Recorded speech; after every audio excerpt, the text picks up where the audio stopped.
Well, shall we start on time? Because I think everybody has probably had a very long day today. Thank you so much for coming along to the final seminars. We appreciate it very much.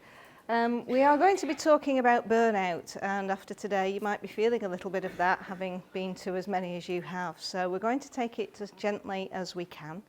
My name is Rachel Earing, and I am the founder of Live for Energy Training College, and that happened through lockdown. I came basically into a training college through that process of then being able to facilitate and train energy therapists myself. So the process has been beautiful. But before we begin, shall we all just stand up? Let's stand up and let's just revitalise ourselves a little. So if you can see me okay, what we're going to start with, it is actually, did you know that your bladder meridian is actually at its optimum time between 3 and 5 p.m? So if you need to dash for a loo, then you might want to do that now. Okay. So it's optimum. So that means it's at its strongest, its strength, okay? It's confidence. It's what we're all about. So we're going to start using our fingers. We're going to go on the top of our eyebrows here. Isn't it odd that your bladder meridian starts here, everybody? And we're going to tap, okay? We're going to strengthen up and give ourselves a little bit of an invigoration. And what we're doing here is we are vibrating our body like a guitar. So imagine we've got strings going through us. We're vibrating all our internal cells right now, and this is a wonderful communication. But what it means is, we're going to go to our thumbs now, on the inside of your thumb here, just where your nail is, means that your lungs are basically at the weakest right now. Hey, it's siesta time, 3 and 5 p.m. We all want to doze off. We usually reach for the coffee and any other substance we can right now to keep us going. But what if you tried this? What if you actually helped to strengthen up your lung meridian by tapping on your fingers, okay?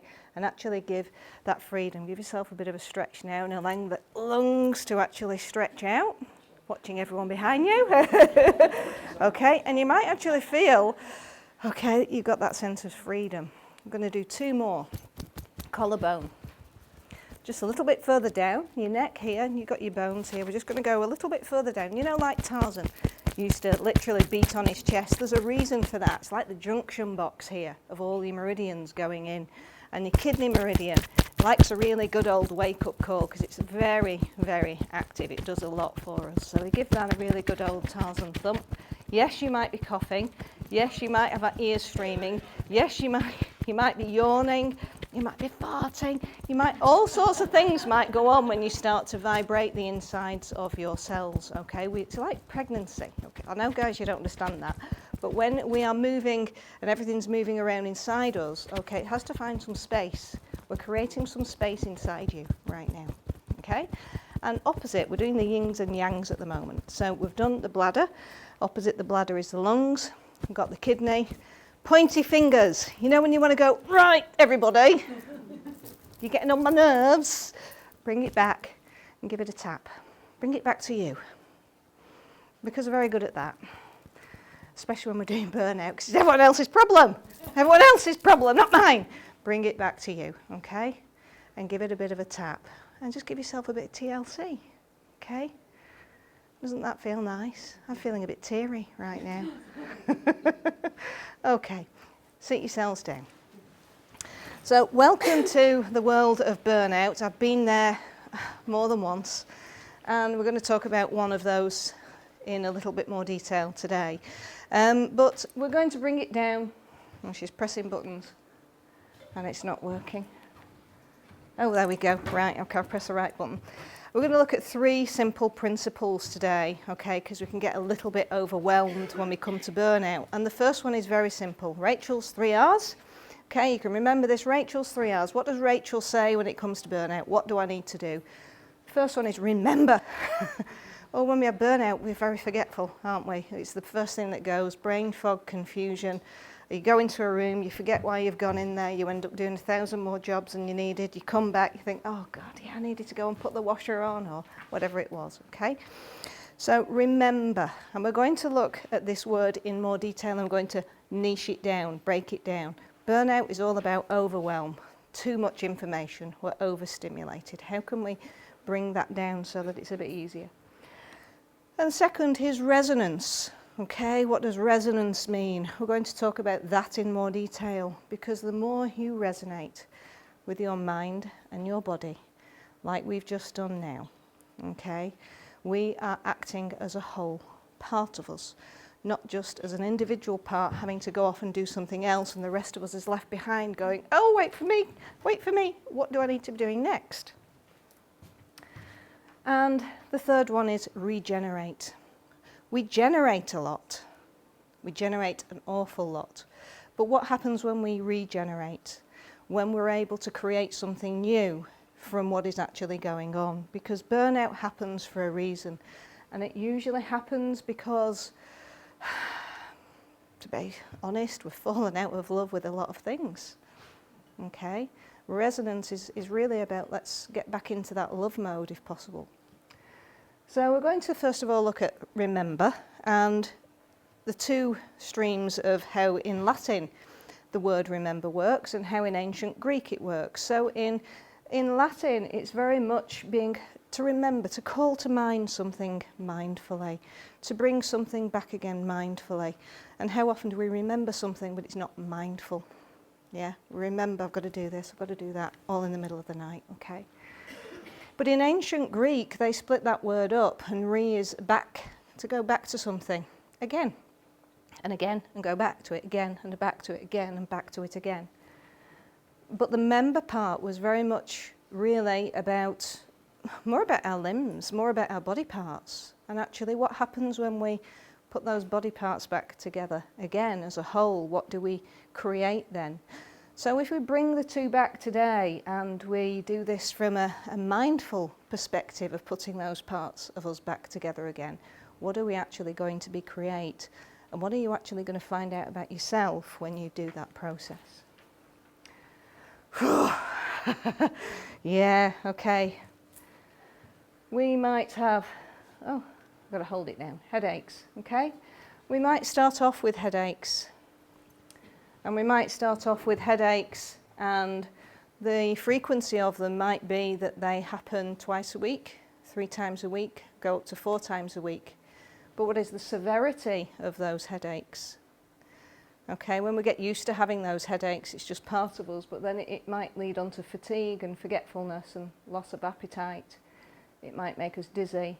We start to feel lonely and isolated because we're not able to basically function as we once were. So you see how these things then start to build up with just one symptom. And yet, if we took that one symptom and we were able to be mindful with that, because it's giving us information. Every single one of these are giving us information about ourselves that we constantly ignore. Day in, day out. And then we let them build up, and build up, and build up. So,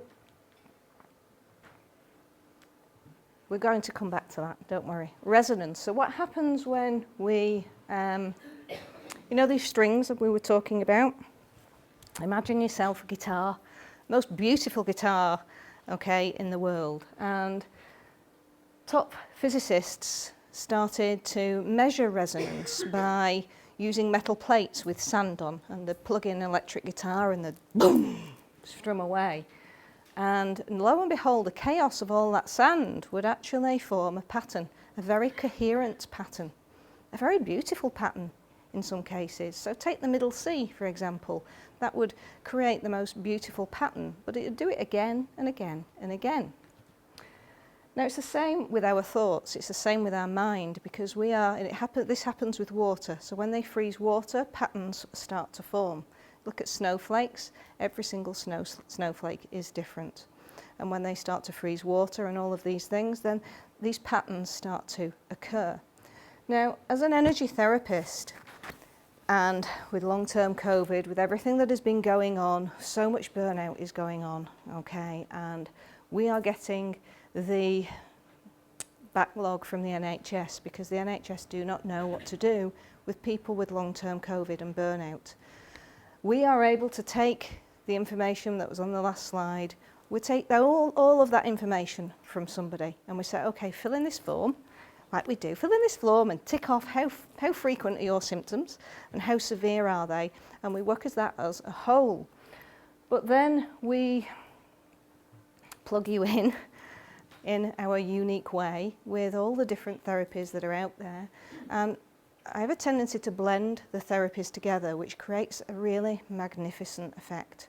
So something like this tapping here is called emotional freedom technique, and that took me on a journey of being able to explain energy and how it works in a much more beautiful way. And when we vibrate, as we were saying, our strings, we come into resonance with ourselves. So that matter actually has to resonate with that musical instrument. If you think of your thoughts as that music, okay, your body is, your body is that pattern that then begins to form. So with that middle C, it might be that that resonates with your headaches, and therefore you'll keep getting your headaches because your body recognizes that that is how you are feeling when you go to, or think about that particular event. And it says, okay, you didn't like that last time, and that headache worked for you, so I'll give you a headache again. Your body's really, really clever. And if we pick up the signals from our body before our mind, it takes you on a really unique, incredible journey that relates completely to your life story and your ancestors. Oh, that's not come out very well, but that is actually me at 15, 16, well, a little bit younger there. And when I was a young girl at school, I used to play in a brass band, and I used to play the flugelhorn. And we were quite good, and the school was really renowned for playing, being a musical school, and every single year had a band, first year, second year, third year, fourth year, fifth year, plus a wind band. So there are a lot of students that took out those instruments. And I was upgraded to the flugelhorn, and I wanted to be like everyone else and just carry on and play the cornet. I didn't want to stand out. But I was given this instrument, and so for 4 years I just turned up to band practice and did the basics, turned up and did what I needed to do until the girl above me left. And then I suddenly went, oh, okay. We were in competitions week in, week out, and I needed to up my game. And for the first time ever, I took responsibility for myself. That bladder meridian must have been really kicking in, because I really needed to take that responsibility for me, but without anyone really noticing what I was doing. So during the 6-week holidays, I took home my instrument and I set the intention that I was going to improve the tone of how I sounded playing that musical instrument. That's all I worked on. But you know, I did it every single day. And for someone who's never done that and taken that responsibility at 15, 16, it was a pain up the arse. It really was. But I learnt to love it. I learnt to realise that actually when I was in a bad mood, which was a lot when you're that age, you could stomp up the stairs, pick it up, and I could blow it all out. But I'd be creating something new with what was inside me. I would be regenerating something new with that sound. And over the 6 weeks, I actually sounded quite nice. So I ended up back at school in that music lesson, first music lesson of the year, and the teacher just plonked the music down, turned his back because he wasn't really expecting anything. And I'd really forgotten what I used to sound like, because you do, don't you? You forget what it used to be like. And I just played. And I could see, you know, that body language of, but he didn't turn round. I could see him dying to turn round, but he didn't. And then he turned round and he went, oh, I'll be back in a minute. And I was, oh. I got no response, nothing. And he came back with another teacher and he went, can you just play that again? So I played it again. And then the music lesson was over. And they went, thanks, right, we'll see you at band practice, lovely. And that was it. But for the whole of that 10 months, I was then elevated to a soloist position. I was given more and more difficult pieces. And it was a huge revelation for me, because I was that kid that was bullied at school. From day one, there was always that one kid, wasn't there, that pick on you. And she picked on me. So from being the age of 5, I was bullied, and quite severely. And when I went to high school and I looked at the timetable, all the activities that you could do, it was like, oh, wow, I could do something every single day. And I threw myself into all of these activities to basically avoid the bully. But it took me on this journey of falling in love, completely falling in love with something that I could do on my own, in my room. It'd sound good, but it felt part of me. It became like the instrument and I were one. That is resonance on a positive scale. Okay. So it came to the final year, of course, the final end of the year. 10 months have gone. It's a short year. You've got your GCSEs, you know, boyfriends have come and gone as they do.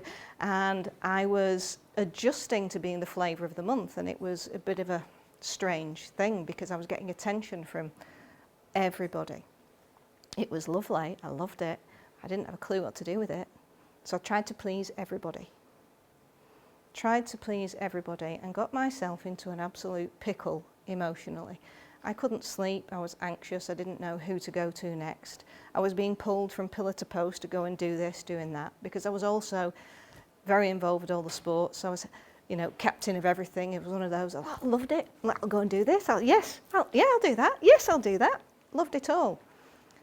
But I was running out of energy. I was running out of steam. And by the time it came to that end of year school big band night, when all 5 bands were turning up and we got all the parents there in a room like this, but everyone was having a drink. You've got 35 kids times 5. You've got all the teachers from the year. Everything was going on. And there was so much love in that room. It was a celebratory experience and it was beautiful. So much love for everybody, the work that everybody had done, and you could feel it. So when it came to do my solo for the very, very last time for that school, I was really excited, but I was frankly shattered and stressed. And I stood up and I played my solo. Send in the Clowns, does anybody know it? Barbra Streisand.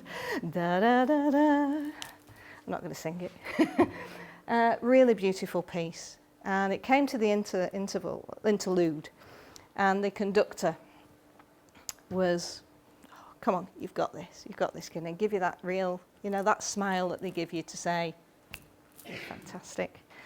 And in that moment, I looked at him and he was suddenly a clown. He turned into a clown. He got the biggest nose, the biggest, most evil, ridiculous, smiling face, and he was laughing at me. And as I looked around at everybody else, they were clowns. The whole band were clowns. And I didn't know what to do. My body was sort of doing its own particular things. And I looked at the audience, and they were laughing. They were hysterical, because we were the biggest farce on that stage. The biggest farce. The biggest one of all? Me. Stupid. Fancy thinking I was special. I wasn't special. I was that stupid little girl that believed what everybody told me. I believed it all because I wanted to be liked. I liked it. But I looked round and realised how stupid we all were. And within 1 second, I'd literally gone from being that person giving her all to saying the show does not go on. And I sat down. And I looked at him and he looks at me. And that one look, he knew. He knew. He knew he would get no more glory out of me. He knew he'd never touch my hair and caress me again. He knew we'd never be in that lesson, in that room together, and his hand would slide up my thigh. He knew I felt safe enough in this crazy random room to actually stand there and go, no more. But he also probably knew, as I did, I'd never, ever tell a soul. Because he was idolised. I idolised him. He was my hero. But in that moment, I was brave enough and strong enough to say no. And he closed that piece of music and we carried on with the next.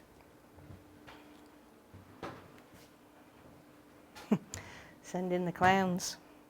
If you look up the lyrics of Send in the Clowns, which I did recently, I'd not really been back to that music for 35 years. And when I actually went back to those lyrics, I played them out. I played the bloody lyrics out that night. I couldn't believe it. Energy works in mysterious ways. And literally what had happened is my energy system, my body, had gone into guilt, shame. These are the frequencies of the note C, middle C. Middle C, desire, middle C, neutrality. I'd lost the desire to even be neutral. I'd certainly lost the desire to love myself and love that band enough. I was standing there for all of us. I was standing there to say no for all of us. But I'd lost the desire to pick it up and play, and I'd lost the desire to carry on with that instrument, of which I thought was going to be, back at the Royal Albert Hall. But no. And I went into shame and guilt and embarrassment. I took it on for everybody. I took it on for the audience that were confused, the mums, the dads that were willing me. They were willing me to play. They loved me. I loved them. They were confused. But somebody must have known. Not one person ever asked me. This is the 80s. It was very, very different. Not one person ever asked me what was going on and why. And 35 years later, I started to understand all this because I started to look at me and realise, oh, you know what? Why can't I carry on with my life? Why do I keep stopping and not completing things? I wonder why. Well, from here all the way up to our brain, we have this tree trunk of a nerve called our vagus nerve. And the vagus nerve is incredible. It's only got one job. It sends information literally up and down to our brain from our body. And all it does is pick up from the branches all this information from our spleen, from our kidneys, from our stomach, our liver, small intestines. It picks up all of this information and whoosh up and down it does to our body and mind. If we constrict here or anywhere else, in that moment, literally I'd frozen. I'd gone into freeze mode and everything had locked in, everyone's emotion. I'm known as a HSP, highly sensitive person, or an empath, for those of you who might know what that is. I can soak up a room like that and go, yeah, give it me, I'll look after it for you.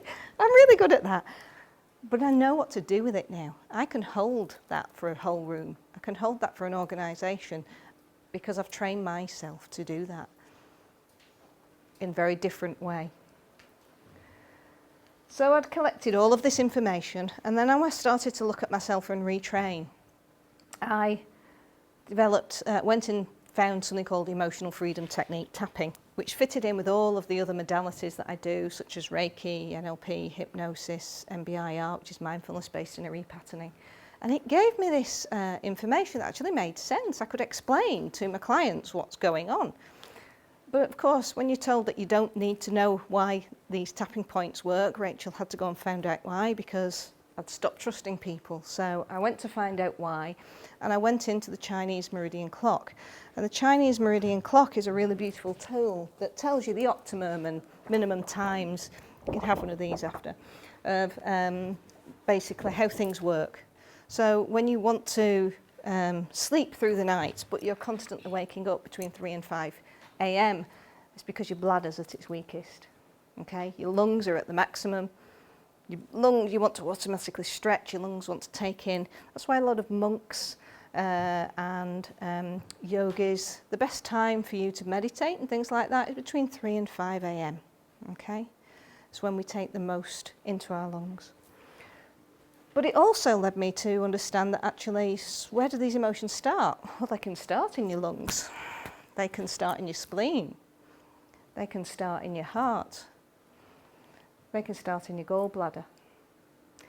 But then they also have physical symptoms that go with it. And actually, the physical symptoms that might arise before you realise there's another connection, what do we do with those headaches? We don't want to look at the emotional connection because that's hard work, because we don't know how to do it. But I know how to go to the doctors because that's what we've always done. Within 12 weeks, we can look at 48 different emotions just by looking at frustration once a week for 5 minutes a day. You will understand what happens to you with your frustration and how it relates to your life story, how it affects your family, how it affects your kids, how it affects your mum and dad, how it affects your community, how it affected me when I basically wanted to. See, we're talking about frustration. And immediately I will get an example of something that used to may have possibly frustrated me. Okay? And we get an example. We only have to think things, and sometimes we're giving an automatic example. It happens that quickly with me nowadays, I don't even flinch. Okay? And so when we're given that automatic reaction, what do we do with it? We can keep generating it, or we can regenerate it. I spent a week working on frustration to give a talk about it. And because I was hesitating about what I wanted to say, because I was getting frustrated, I couldn't get my car into second gear for a week. I couldn't, open the oven door properly. I kept dropping things. The week was just frustrating until I went to put the dog's collar on. And the dog was moving. And of course, I love my dog. And of course, he made me laugh. And he was licking my face. And I was like, well, just when I put the collar on. But he was making me laugh, and he was licking and kissing me and giving me so much love. I suddenly went, oh, God, this is what frustration is.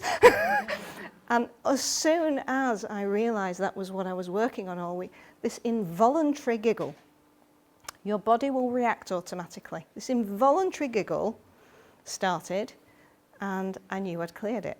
Your body will automatically give you your own signals. It could be a yawn. It could be a fart. It could be, a shout. It could be a laugh. It could be literally anything. But when you start on this journey, amazing things happen. So what happens when you start working with people with it who've got chronic long-term COVID, chronic burnout type symptoms? I've just given you a brief example here of just 6 people. And they've come to me with they came to me probably with one issue, and they realised then that they had at least 21 issues. If we look here, let's go back. If we look here, the frequency of these 21 issues, added up to 200, 209. 10 is the highest intensity, the worst frequency, 0 is nothing. So that frequency was happening. They were getting a lot of 10s out of that, and they had 36 symptoms each. This was a mother and daughter. I worked with them together. Therapy like this works faster in a group and very fast if you are related as a family. Very, very fast. Do you have a question? Yes. Yeah? So how do you measure that frequency? How do I measure? There's a list of symptoms that I give people, and I say, tick off what symptoms you have and tell me between 0 and 10 what the frequency is. How many times a week have you had? It is totally individual because we're all individuals. Yeah, it's totally unique to each person. And over that period of a week, how often are you getting your headaches? But then how bad are your headaches? What's the severity? That's the 250. And then we're off the scale. This mother and daughter were bedridden for 12 months after the first lockdown. They'd not got out of bed. They were unable to function on a daily level. After 3 sessions, they were out of bed for part of the day, and they were functioning and able to go downstairs and converse as a family and have some family time together. So much so that one of them thought it'd be a good idea, because she felt, when you've not felt great and you suddenly start to feel wonderful, she got on a bike. She got on a bike and she went around the garden. And obviously that was too much. But even the pattern of somebody saying to you, oh, you've got back on the bike, you've got it, that pattern is something I work with. And it is powerful, because what language you use vibrates through you. And if you keep repeating something, be mindful of what it is, because it contains information that is very pertinent to you and probably your whole generational lineage. Okay. So we went from 50 to 60 after 3 sessions. Their symptoms dropped by half. After 6 sessions, their symptoms were that the 16-year-old was able to go back to college, and she passed 3 GCSEs. She's subsequently gone on to college, and she's taken something completely different than she thought she was going to take, because when you suffer from burnout, your life changes. It's meant to change. You will not be the same person. You will not go back to doing probably the same things, because the information it is giving you is, I want to change. And that's why most people don't want to look at it. So this lady here, from 100%, 4 sessions. We did 4 sessions, but she forgot to turn up for the 4th one because she didn't have any issues, and she felt so good that she'd forgotten that she needed to come and see me. So when I rang her, she actually said, oh my God, no, I do want to come and see you because I want to tell you what's been happening and I want to work on the positives.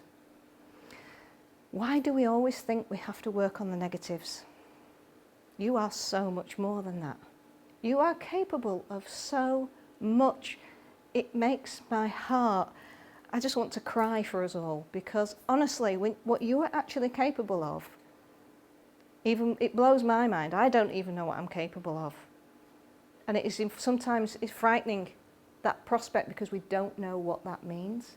Success is often more frightening than failure, because we've done the failure bit. We know what that's like. We know we can handle it. I do. I was master at it.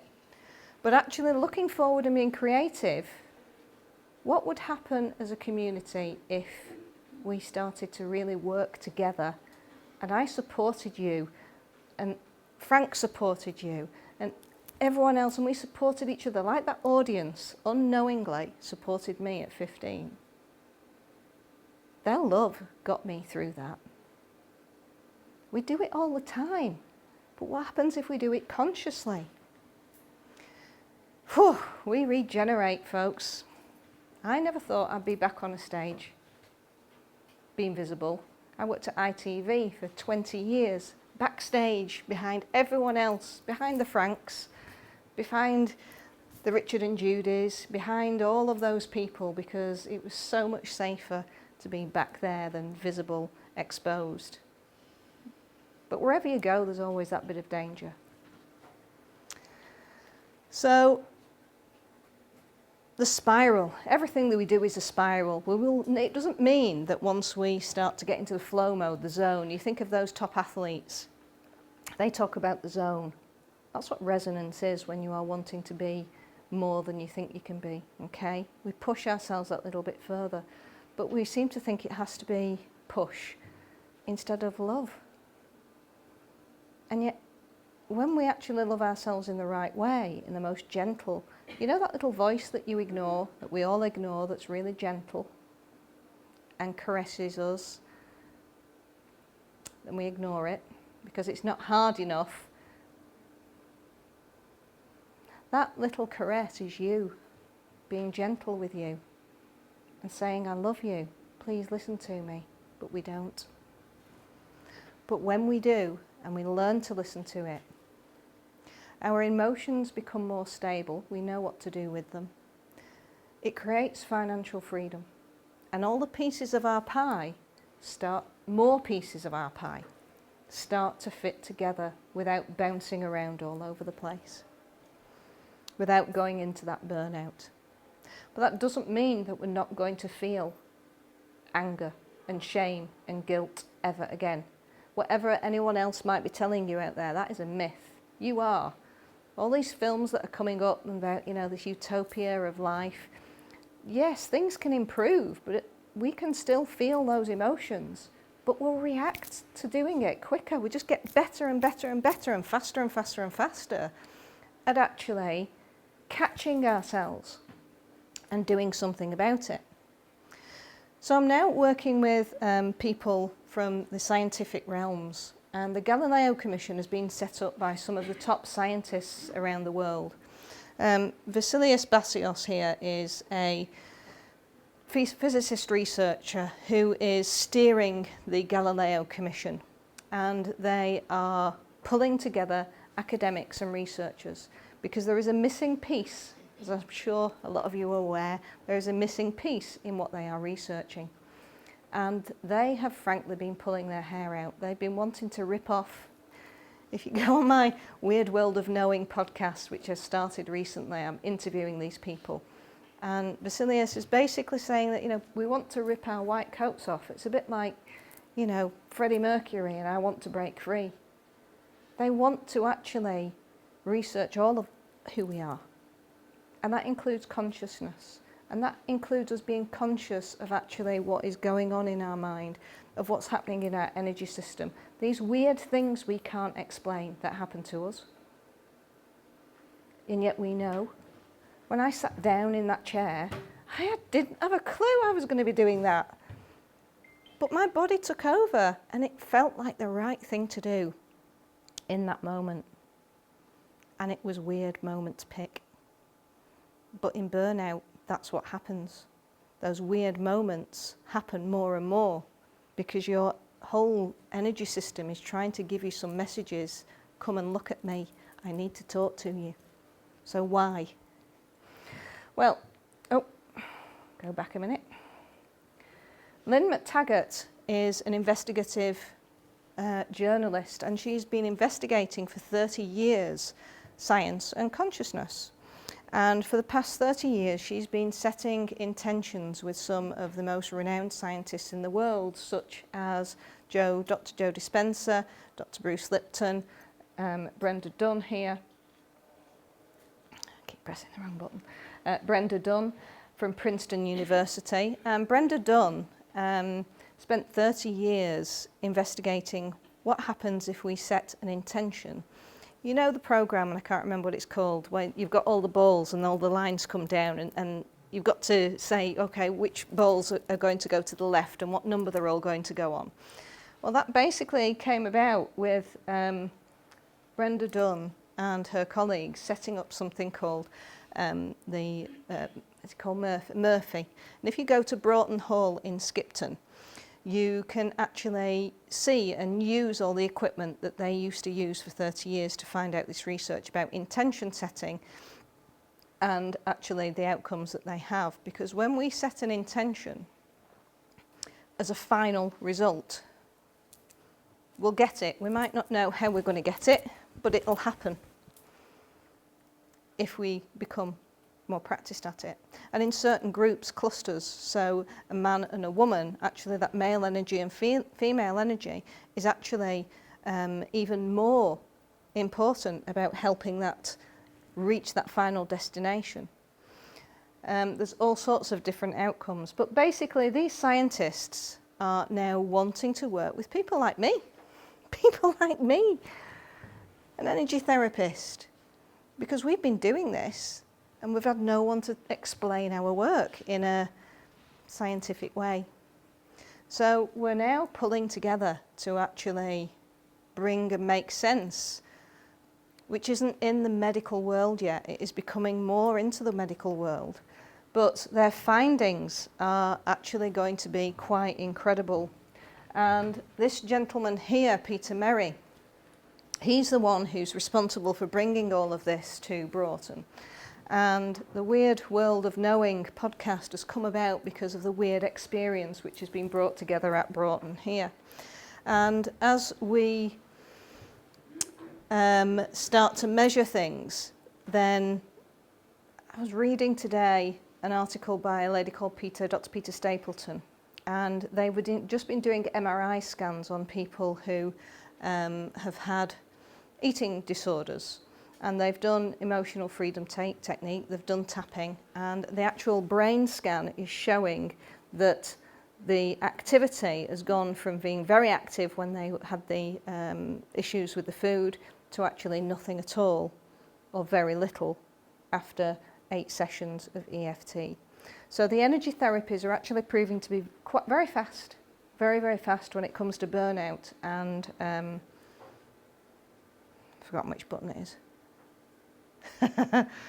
burnout and long-term COVID.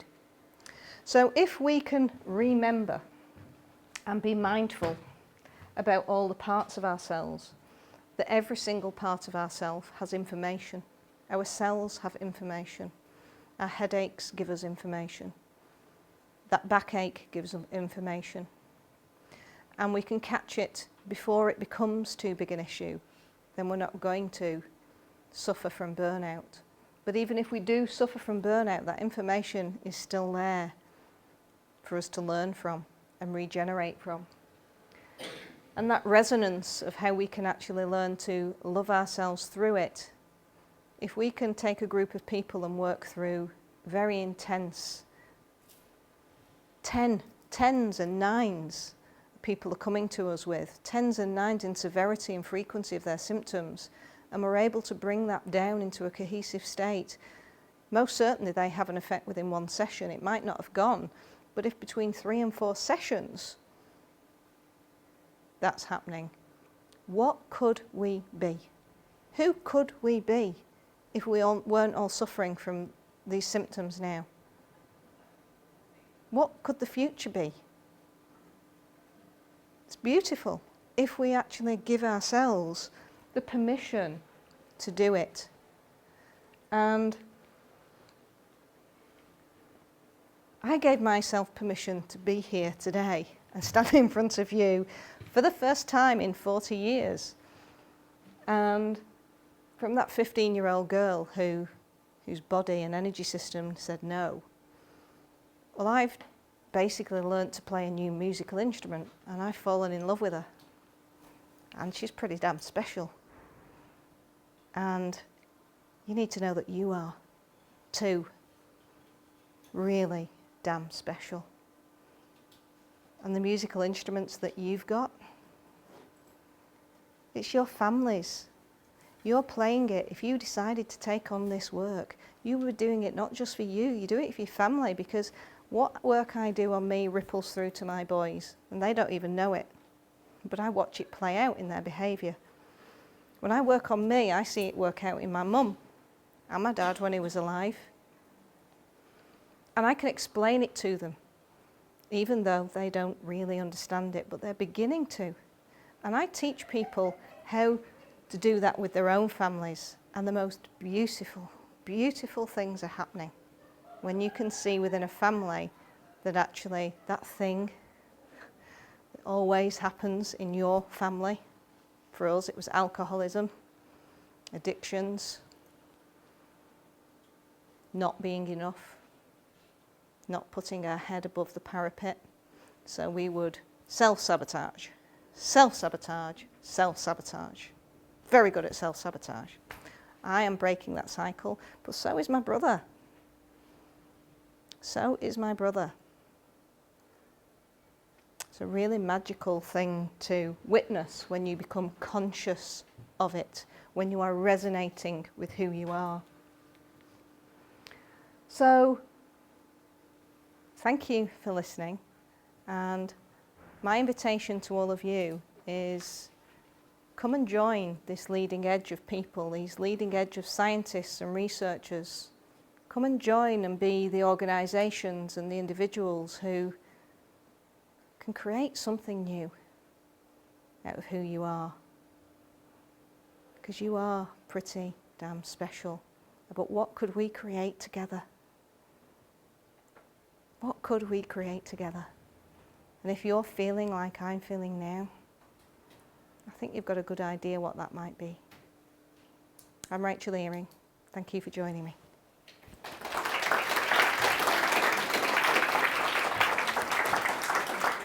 Has anybody got any questions? You're all more than welcome to come and take away one of these. It's got my contact details on. Could I ask a favour before you go, if you get a chance, to take a photo of this and post it on your social media, but then you've also got it if you ever want to get in touch with me.